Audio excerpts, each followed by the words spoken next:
Assalamualaikum warahmatullahi wabarakatuh. Waalaikumsalam. Alhamdulillah.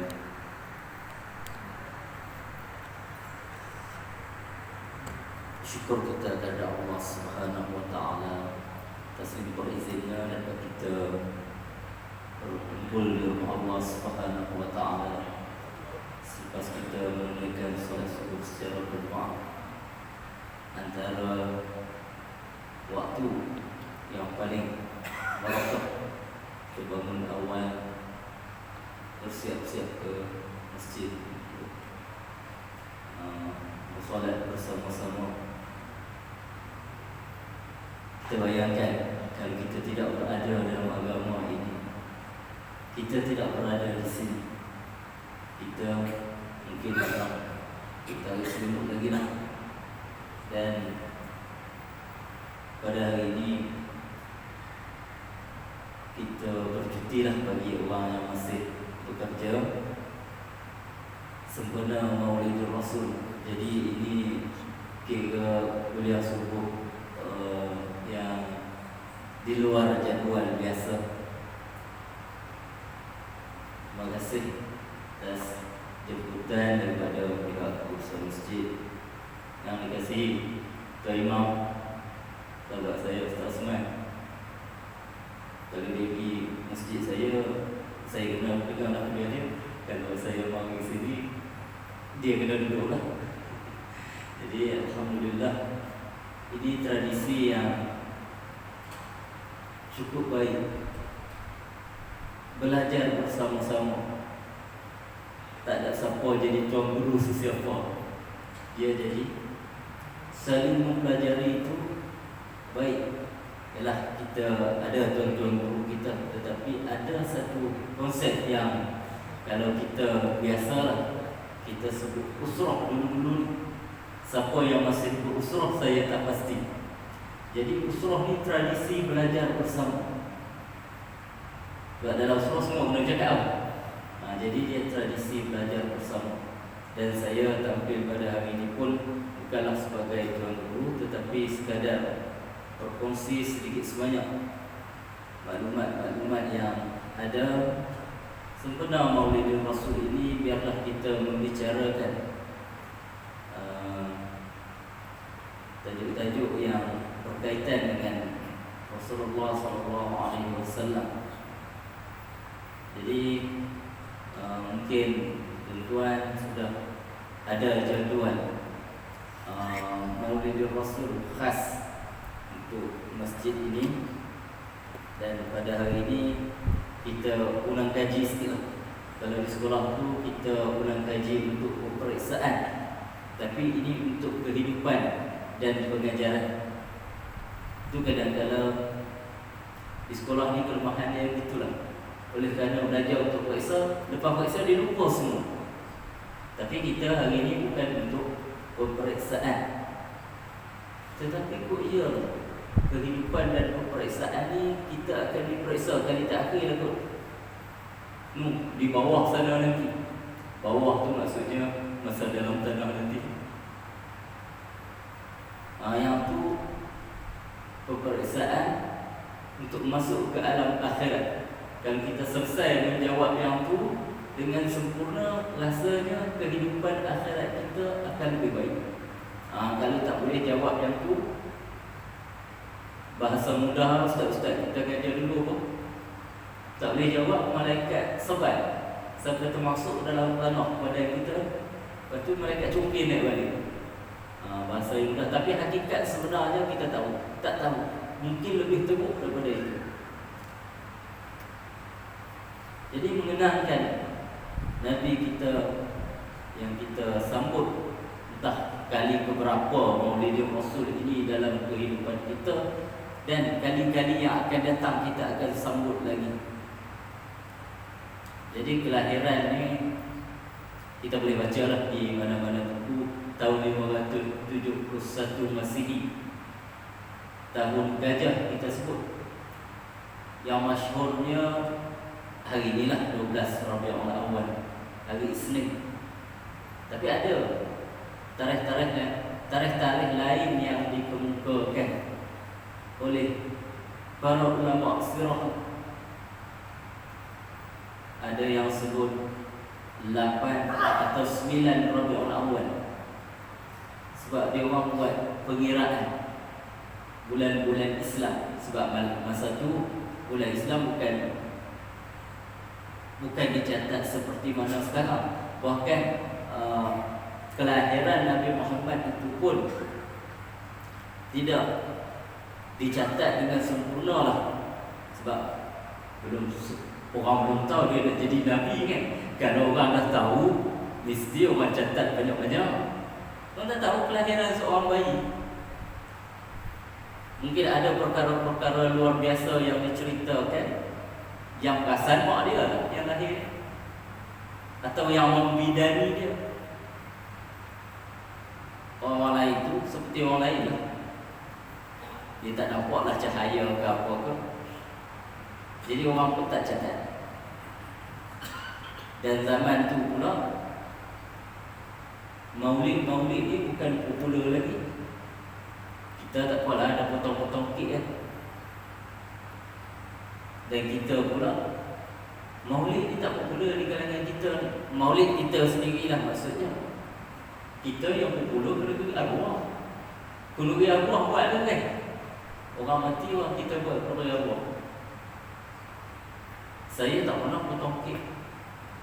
Dan saya tak berapa suka pun mengenal umur ni sebab rasa orang tua. Jadi kita ni lebih popular je kena arwah. Jadi tahun orang sebutlah tahun gajah. Semua kita mungkin maklum tentang peristiwa penyerangan Kaabah yang dicubalah oleh Abraha. Kita diceritakan nama burung ababil. Ababil itu bukan nama burung. Sifat burung itu yang datang berbondong-bondong atau bergelombang-gelombang itu. Maknanya burung itu bukan seekor, dia datang banyak-banyak. Dan dikatakan yang sama itu dia berulang kali datang untuk menghancurkan tentera bergajah yang dipimpin oleh Abraha yang cuba menyerang Kaabah pada tahun tersebut. Atas apa? Atas kecemburuan. Kaabah yang dibuat di Yaman, Kaabah lah kita sebutlah Kaabah kan. Bangunan yang dibuat di Yaman itu tidak dikunjungi orang. Kecemburuan tu luar biasa, dia tak datang untuk Kaabah. Jadi pendapat yang masyhur 12 bulan ini dikemukakan Ibnu Ishaq. Ini antara penulis sejarah awal, sejarah Islam awal, Ibnu Ishaq, Ibnu Hisham, Az-Zahabi dan At-Tabari. At-Tabari ini kita kenali dia sebagai tokoh tafsir, tapi dia juga mengarang sebuah kitab sirah, Tarikh Tabari. Tafsir Tabari ni tuan, kalau susun dekat tinggi dia kat setengah meja ni, jilid-jilid dia. Itu tentang kelahiran. Kewafatan Nabi banyak orang catat. Sebab orang dah tahu kata Nabi kan. Kewafatan banyak orang catat. Kewafatan pun sama. Hari Isnin juga 12 Rabiul Awal juga, tahun 11 Hijriah. Itu orang catat secara jelas lah. Sebab masa tu Nabi dah jadi ketua negara dan sebagainya.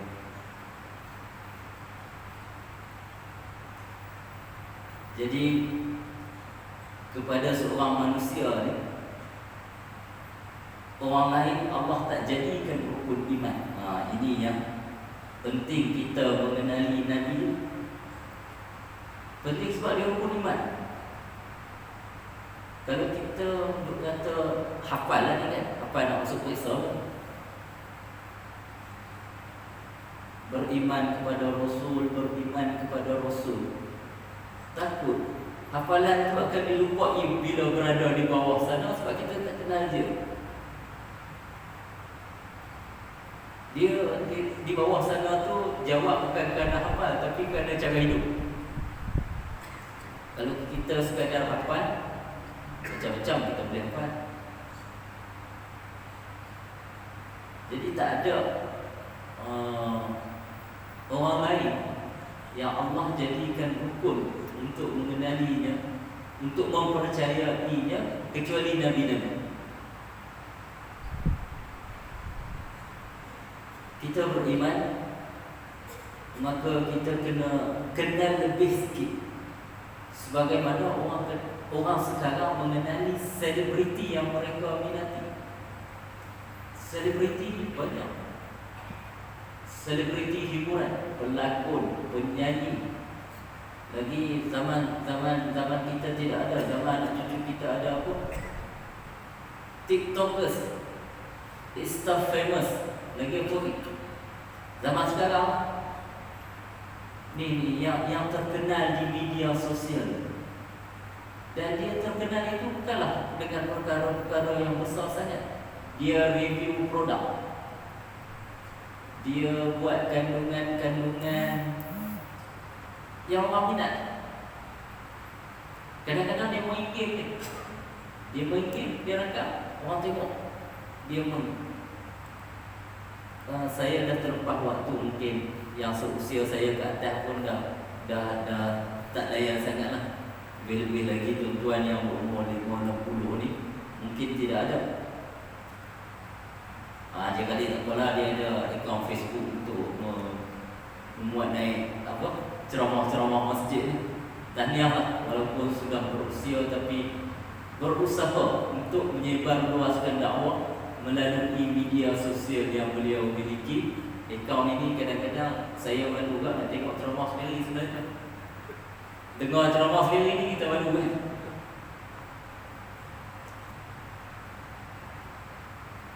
Jadi mengapa kita beriman? Sebab ini diisyaratkan secara qat'i oleh Allah Subhanahu wa taala di dalam Al-Quran. Kita diarahkan beriman dengan Rasulullah dan menyintainya melebihi diri kita, anak-anak kita, ibu bapa kita, harta benda kita, tempat tinggal yang kita cintai. Susah juga ni. Nabi dah wafat, kita tak jumpa dia. Kalau kita nak cintai orang tu duduk depan kita, orang kali boleh nak kita kenal-kenal macam mana kita mula mengenali calon isteri kan. Mestilah jatuh cinta kan. Zaman saya bercinta itu tulis surat. Zaman yang senior lagi saya tak tahu, kena tulis surat. Dulu mana ada WhatsApp ni, merakam-rakam ni tak ada, buat-buat video ni tak ada. Zaman tulis surat. Cinta monyet ni kata kalau di sekolah, tulis surat. Dia pun balas surat. Oh seronoknya kalau dapat surat, Masya Allah. Berapa kali baca tak tahu. Surat cinta orang kata. Baca surat tu berkali-kali. Dan antara isi surat-surat percintaan itu, kita minta biodata. Ingat siapa hidup zaman URTV dengan Varia Pop? Dulu ada majalah hiburan, nama dia URTV dengan Varia Pop. Duk tengok situ, tulis biodata, nama, adik-beradik berapa orang, makanan kegemaran dengan minuman kegemaran, dia tulis. Kita di masjid ni banyak orang berusia. Saya rasa kalau budak umur 20, dia tak tahu Varia Pop tu apa dia. Dia tak tahu URTV. Saya bukanlah pelanggan, tapi saya ingat seorang kolumnis dia nama Mama Jui. Mama Jui ada kan? Dia lelaki lembut lah. Ya lah kot. Sebab tengok gaya tu dengan rambut panjang ni. Tapi itu tak apalah, kalau Allah lupakan pun tak apa. Benda-benda benda-benda majalah hiburan gitu, kalau kita lupa tu bagus juga sebenarnya. Ada majalah-majalah tu dia senaraikan. Kita pun belajar lagi kat situ.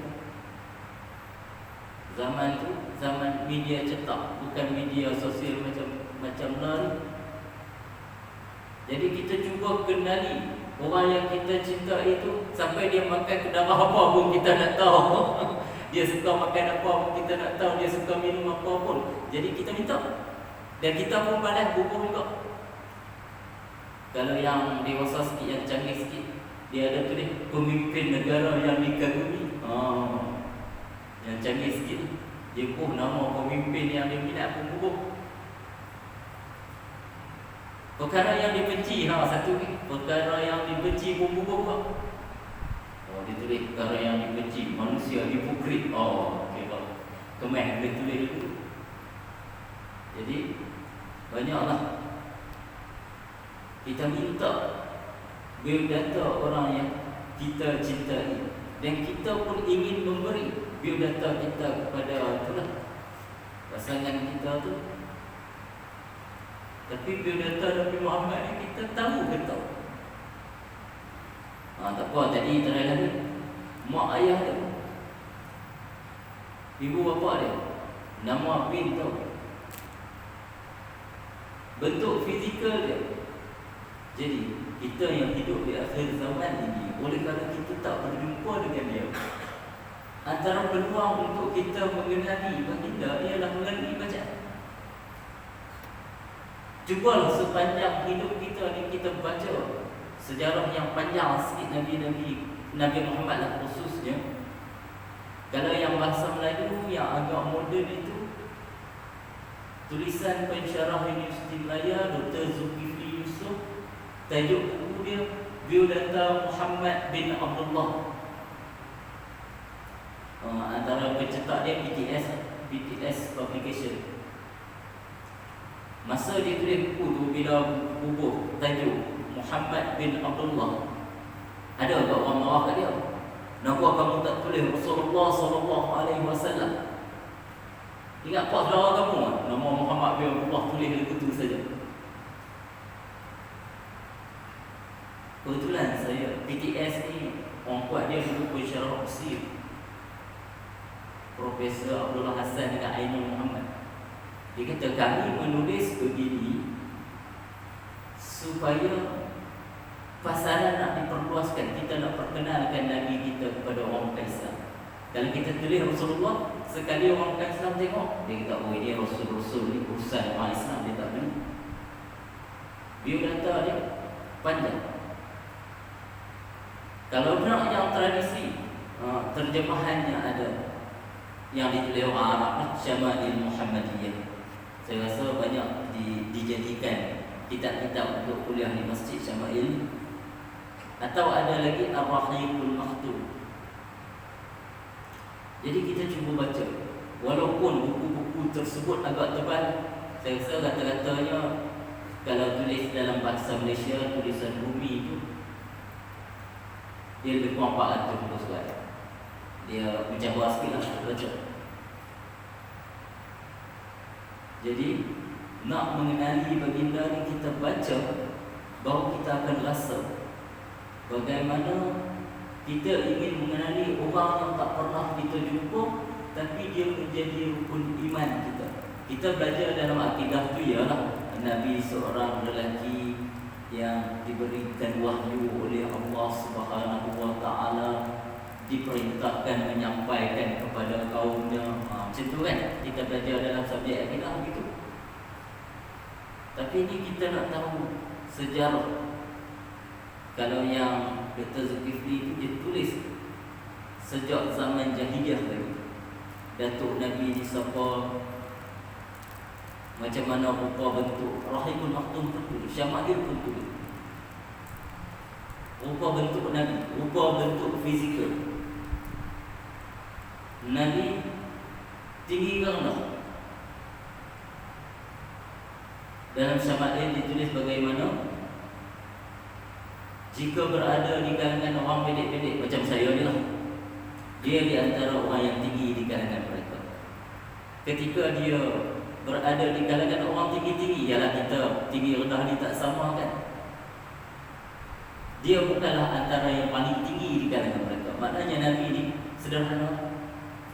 Itu ada siapa forward, saya ada dalam grup WhatsApp masjid ni kan, jemaah masjid kan, ada orang forward Nombor 7 kan nombor 8 dia datang Nabi itu, dia tulis Nabi sentiasa satu kaki lebih tinggi daripada orang sekeliling. Oh, itu tak betul. Saya cuba memahami sentiasa sekaki lebih tinggi. Ketinggian Nabi ini boleh naik turun. Sentiasa sekaki lebih tinggi. Atau dia nak makna maknawi, maknanya secara kiasan. Tak boleh juga. Sebab apa? Takkanlah kalau bandingkan secara kiasan, Nabi sekaki je lebih tinggi daripada kita. Bukan sekaki. Antara langit dengan bumi, Nabi dengan kita ni nak banding. Langit dengan bumi pun tak cukup. Nak banding Nabi dengan kita buat apa kan? Kalau secara maknawi kita tak boleh nak dibandingkan dengan Nabi.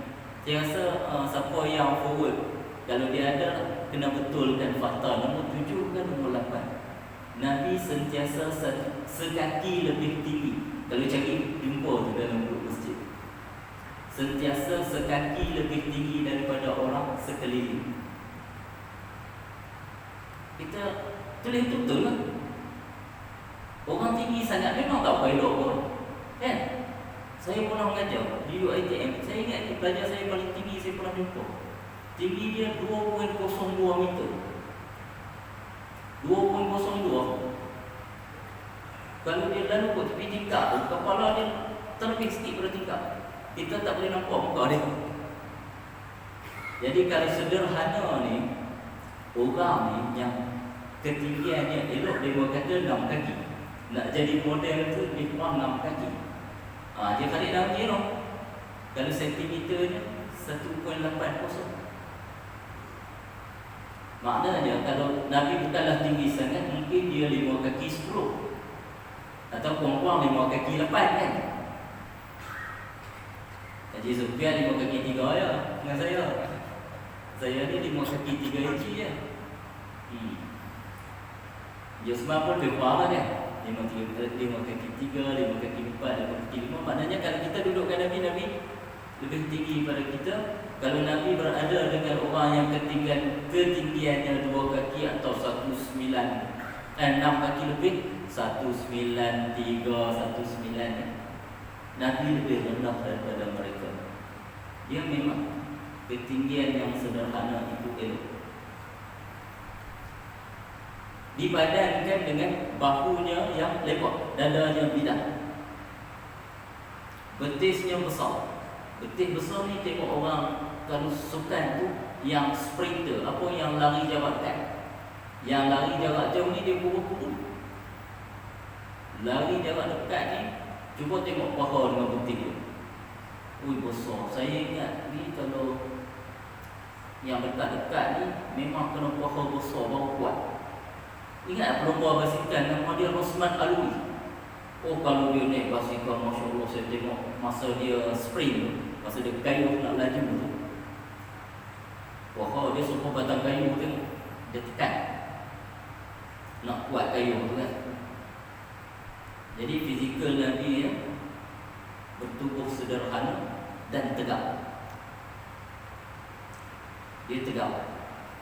Makanan kegemaran Nabi apa dia? Kalau saya jawab orang mesti orang jawab kurma kan. Sebab Arab ni dia sinonim kurma, padang pasir, unta. Tapi secara umum bila saya baca, Nabi menggambari makanan-makanan yang mudah dihadapkan dan mudah diperolehi. Nabi tak makan benda pelik-pelik. Yalah, masa tu yang paling banyak orang Arab sampai sekarang pun dia makan kambing, dia tak makan lembu kan, dan daging.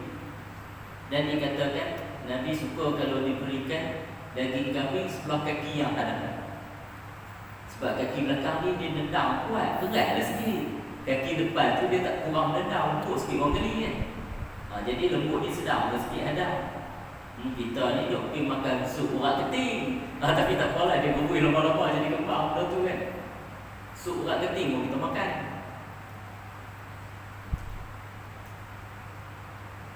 Nabi makan benda-benda yang mudah dihadamkan. Itu tip kesihatan yang baik. Dan kalau kita makan benda-benda yang lambat hadam dan benda-benda keras ni, kalau kerap kali kena sebelit. Itu Nabi makan labu kan. Labu ni paling mudah kan. Dah murah pula tu. Kalau sekarang siapa tak ada sayur-sayur, labu masih murah kan. Tembikai kan.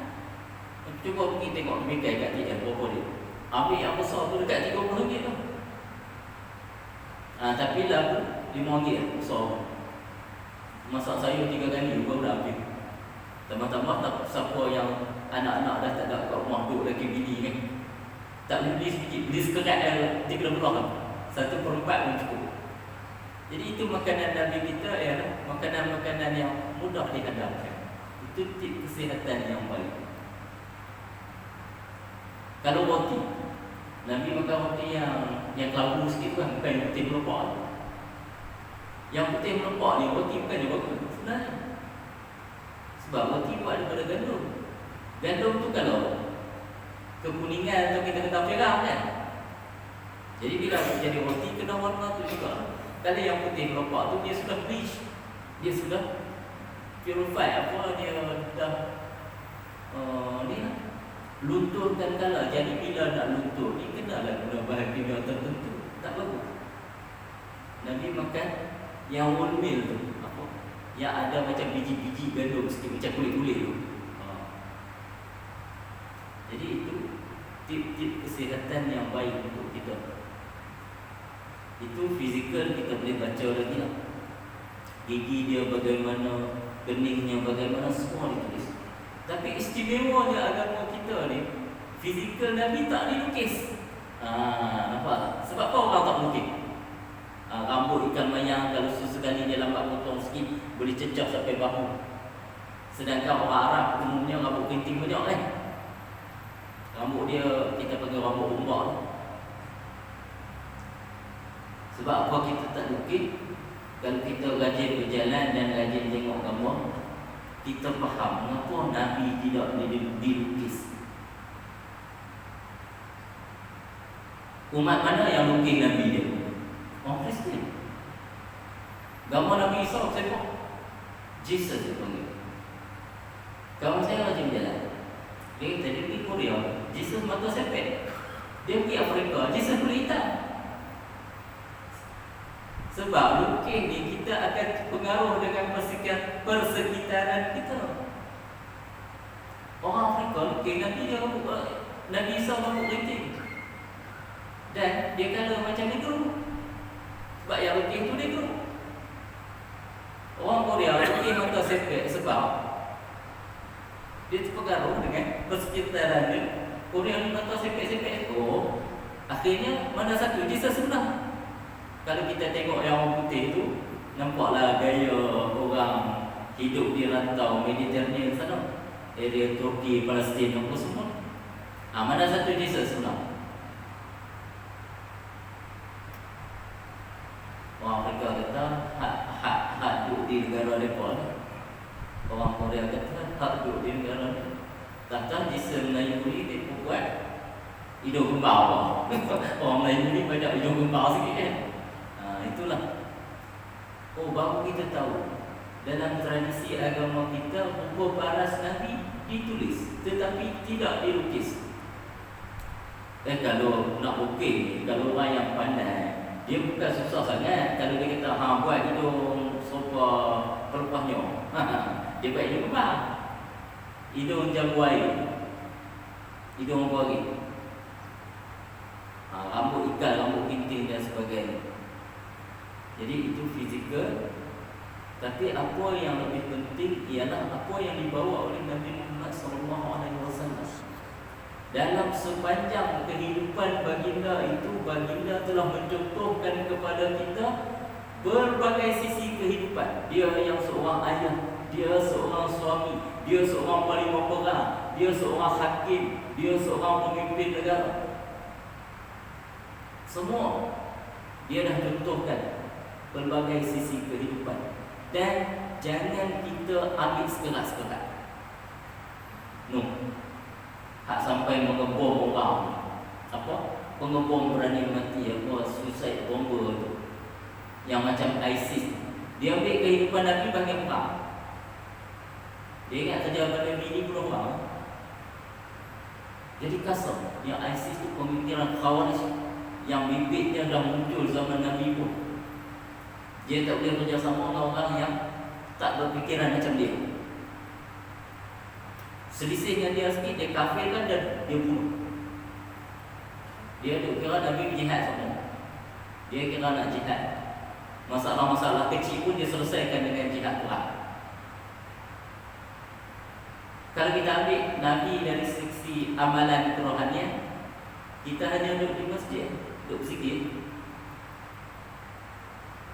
Amalan kerohanian dia, Nabi banyak, sangat banyak orang kita. Nabi tiap-tiap malam dia mulai. Bagi Nabi wajib, bagi kita sudah pakai. Kalau kita diwajibkan tenang. Sebab Nabi ayat khusus untuk dia. Dalam surah Al-Muzammil, ya ayyuhal muzammil qum laila illa qalila, itu khusus untuk Nabi.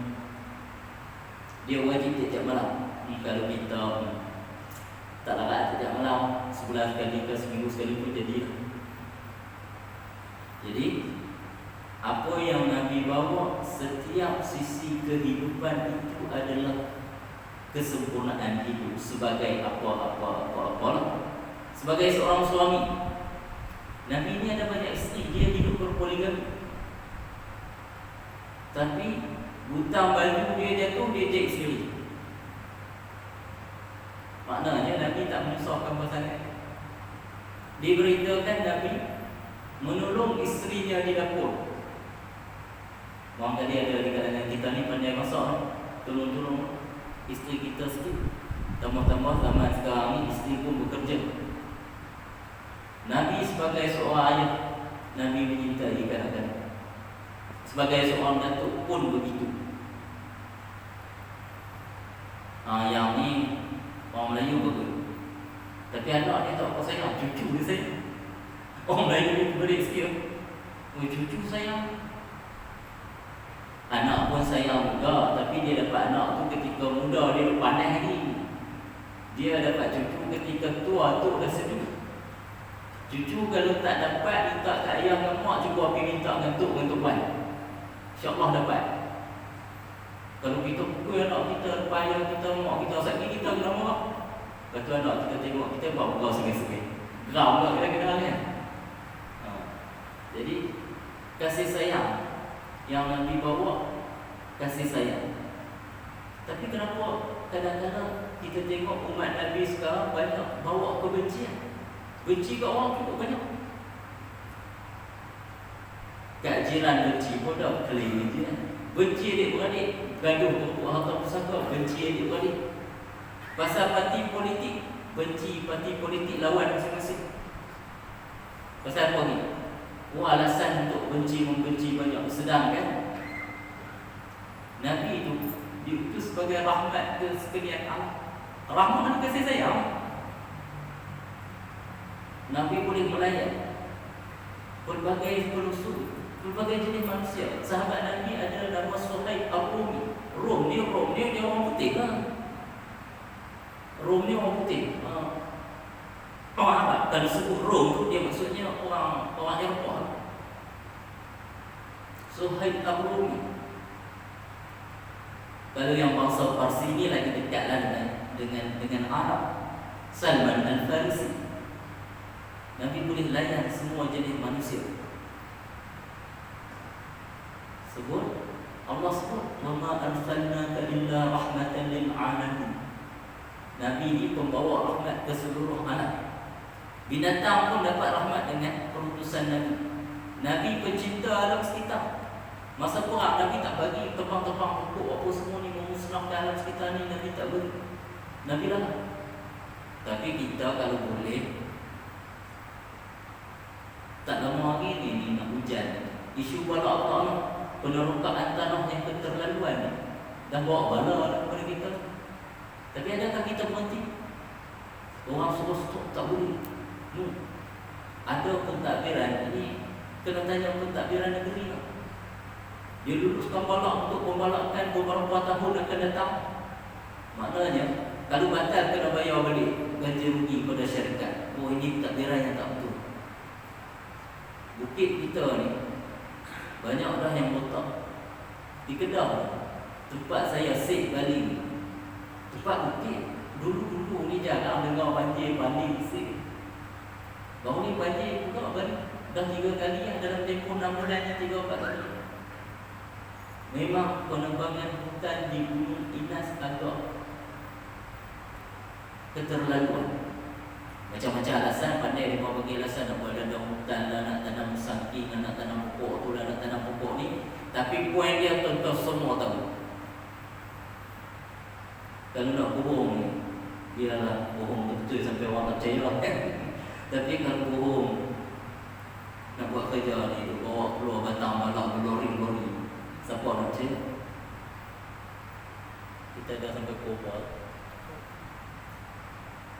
Jadi sisi kehidupan Rasulullah ini terlalu banyak dan kita boleh mengambil faedah. Kalau kita ni pentadbir, kita ni pegawai besar, tengok Rasulullah yang kita kata tak bersekolah lah kan, tapi dia diajar oleh Allah Subhanahu wa taala ni, sebagaimana sabda dia sendiri, qad ta'addabani rabbi fa ahsana ta'dibi. Rasulullah pandai menjalinkan hubungan diplomatik.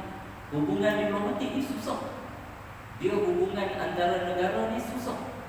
Tapi Rasulullah letih. Dia pandai. Dan dia tidak sombong.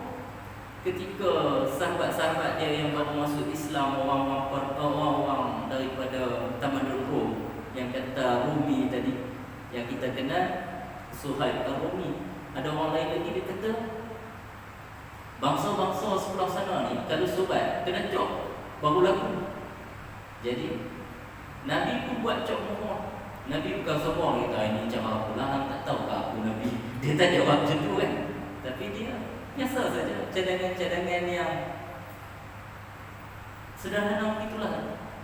Bagi kita tak apa penting, makanya kita pun dulu ada kelemahan. Sebelum British datang, kita tak ukur tanah betul. Kita main tunjuk pakai mulut. Tanah aku daripada kaki bukit sana sampai ke sungai. Sebelah sana punya, sebelah sana. Kita tak ukur betul. Selepas orang putih datang, kita menjalankan pengukuran tanah secara kalau tuan-tuan tahu, tanah kubur batu empat, tanah ukuran batu empat kat Taman Walagonia tu. Genan pertama dia keluar di Pahang.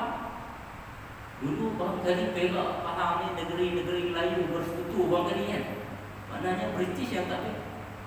Kalau patutnya keluar di Perak lah. Tanah lagi Perak Tapi gerak pertama ni saya tengok, gerak pertama dia keluar di Pahang. Mungkin pentadbir tanah dulu British letak kat Pahang mungkin. Jadi itu saya kata, antara jasa orang putih kepada kita ialah mengarahkan sistem. Dia panggil satu torrent system, iaitu sistem pendaftaran tanah dengan ukuran-ukuran yang tertentu lah. Ekar ke hektar ke apa. Kita ukur tak ada, tapi dia pakai mulut. Daripada pokok besar sampai ke batu besar tu adik punya. dia kata dia pakai lepas tu dia ambil kayu, dia cucuk kat situ. Kalau pagar untuk, kalau kita rasa nak curi tanah orang sikit, kita gajak masuk tanah dia sikit, cucuk. Rupanya ni ada dalam hadis. Antara dosa besar ni, kita curi tanah orang macam tu. Pagar untuk kita belajar. Balasan dia apa Nabi kata? Di akhirat nanti, bahagian yang kita curi tu dijadikan kalung, digantung pada leher kita, kita heretlah sepanjang umur kat padang mahsyar. Siapa ada tanah orang, lebih baik bagi balik. Siapa ambil tanah orang cara tak sah, lebih baik bagi balik. Bayangkan, ini hadis sahih. Bukan mumi. Nabi kata akan dijadikan rantai dikalung kat leher kita. Kita ambil tanah orang pagar 3 rupa tapi panjang. Buat rantai gantung di leher kita di padang mahsyar, pakai dia heret. Untuk tunggulah hisap nanti. Bukan mumi. Siapa ada ambil tanah orang pulangkan.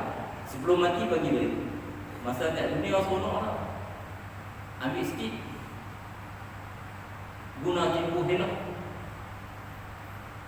Di akhirat terlalu teruk.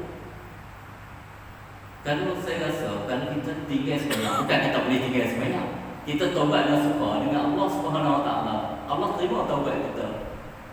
Lepas dah kita Tapi kalau kita ambil tanah orang, kita tak pulangkan. Syarat taubat, kalau tahu ulama, kalau kita jenis terhutang, kena bayar hutang. Kalau kita terambil, kena pulang balik, baru taubat tu diterima. Kalau duk taubat, tapi benda yang kita ambil daripada orang, kita tak pulangkan, maknanya taubat kita tak sungguh. Tuhan tak terima. Tuhan tak terima kalau ambil tanah, kita jenuh pikul kat akhirat. Jadi takutlah kita dengan amaran. Dah kita kata kita umat Muhammad ni, apa yang Nabi Muhammad kata kita kena ikut. Jangan nak hidup sedap je kat dunia. Sebab di akhirat, kehidupan akhirat itu lebih penting. Oh, kalau nak tuan nak heret beban daripada orang Islam,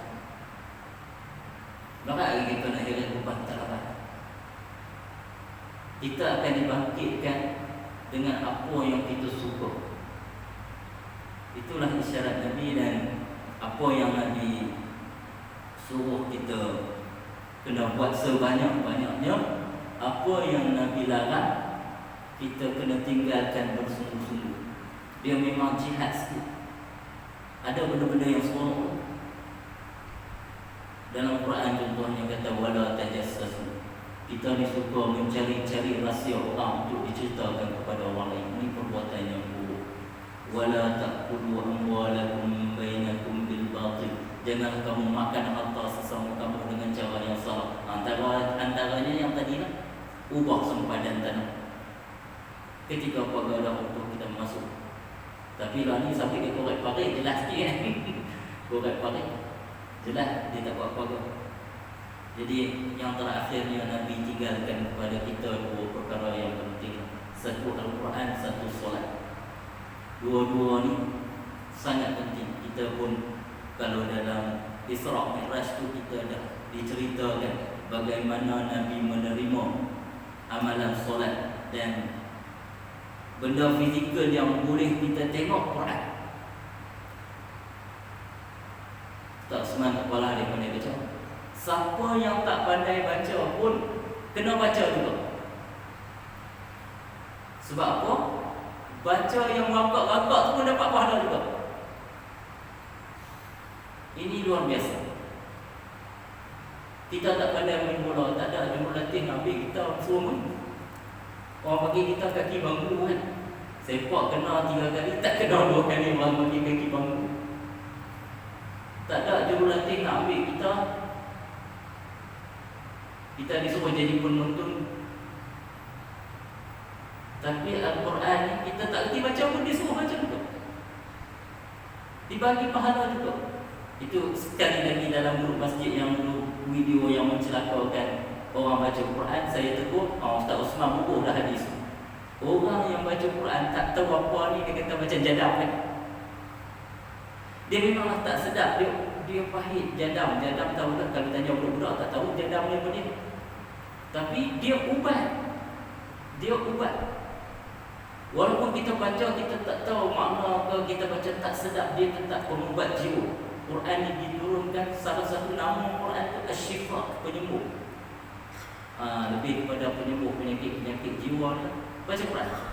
Lebih sihatlah kesihatan mental kita ni, lebih baik kalau kita baca Quran. Dan sekarang masalah kesihatan mental cukup teruk di kalangan rakyat Malaysia. Kesihatan mental ni istilah kita apa, gangguan perasaan dan sebagainya ni. Ubatnya baca Quran. Itu yang Nabi tinggalkan kepada kita, yang kita boleh nampak, kita boleh tengok. Saya rasa orang Malaysia ni tak pandai sangat pun, sekurang-kurangnya reti baca. Yang baca bertajwid ke bertaranum itu lebih baik. Tetapi kalau tak tahu pun baca juga. Merangkak-rangkak tu dibagi 2 pahala. Pahala baca satu, pahala belajar satu. Bukan dapat satu, dapat 2. Jadi apa yang Nabi tegak kita tinggalkan, dan apa yang kita tengok Nabi tinggalkan secara fizikal. Satu benda, kalau kita tengok dalam museum, kalau kita tengok dekat pusat Islam tu, replika je sebenarnya. Pedang Nabi tu bukan pedang betul pun. Katanya yang original ada di Turki kan, kita ada replika je. Tapi Quran ni original. Tengoklah di mana-mana pun Original maksud saya bukan kata Nabi tulis. Tu bahasa, huruf, sebutan apa semua tu Allah janji akan pelihara sebagaimana dia diturunkan, itulah nanti sampai hari kiamat. Jadi seronoklah kita baca ni apa yang Nabi, sebagaimana Nabi baca. Jadi saya kira ini kuliah subuh saja, banyak lagi perkara-perkara yang kita kenali Nabi kita, yang mana kita akan terus menyambut Maulid Rasul ini. Marilah kita ambil sedikit demi sedikit pengajaran-pengajaran untuk kita perbaiki kehidupan kita. Mungkin kalau dulu kita tak berapa pandai baca Quran, selepas sambut Maulid Rasul beberapa kali, insyaAllah kita bahawa itulah antara benda fizikal yang boleh kita tengok, yang boleh kita pegang, yang boleh kita baca. Dan bacaan Al-Quran itu faedah dia duniawi pun ada, ukhrawi pun ada. Cuma kita tak nampak. Nama Quran ni bukan nama Allah yang bagi. Daripada Tuhan. Asyifa itu daripada Tuhan. Bukan apa kita bagi nama, bukan Tuhan kita bagi nama. Allah yang bagi nama. Mestilah betul kan? Takkan Allah nak buat salah. Jadi Al-Quran tu antara nama bagi dia adalah Asyifa, penyembuh. Jadi siapa-siapa yang ada penyakit terutama berkaitan dengan kesihatan mental membaca Quran adalah rawatan yang sangat baik. Jadi saya berhenti kat situ. Wassalamualaikum warahmatullahi wabarakatuh. Terima kasih atas